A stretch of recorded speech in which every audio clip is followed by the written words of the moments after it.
Évangile selon Luc, chapitre 6, passage 6, l'amour des ennemis. Mais je vous dis, à vous qui m'écoutez, aimez vos ennemis, faites du bien à ceux qui vous haïssent, bénissez ceux qui vous maudissent, et priez pour ceux qui vous calomnient. À celui qui te frappe sur une joue, présente aussi l'autre.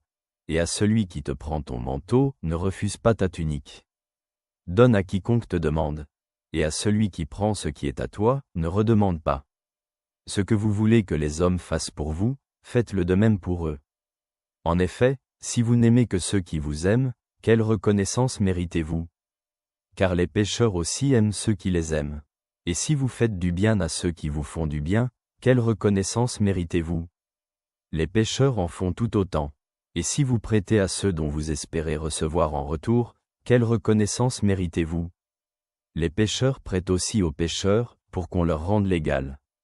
Mais aimez vos ennemis, faites du bien et prêtez sans rien espérer en retour, et votre récompense sera grande et vous serez fils du Très-Haut, car il est bon envers les ingrats et les méchants.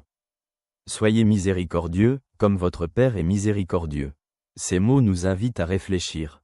Dans ce passage de l'Évangile, Jésus enseigne l'amour des ennemis. Il appelle ses disciples à aimer ceux qui les haïssent, à bénir ceux qui les maudissent, et à prier pour ceux qui les calomnient. Jésus montre que le véritable amour et la miséricorde vont au-delà des réactions naturelles et incluent aussi ceux qui nous font du mal. Cette scène souligne que l'amour chrétien est sans limite et ne se restreint pas à ceux qui nous aiment. Jésus nous enseigne à imiter la miséricorde du Père céleste, qui est bon envers tous, même envers les ingrats et les méchants. Pour chacun vivant dans le monde d'aujourd'hui, ce passage est un rappel que notre vie doit être un témoignage d'amour et de miséricorde que Jésus a apporté au monde. Il nous appelle à suivre son exemple et à aimer toutes les personnes, indépendamment de leur attitude envers nous. Que la grâce de Dieu t'accompagne toujours.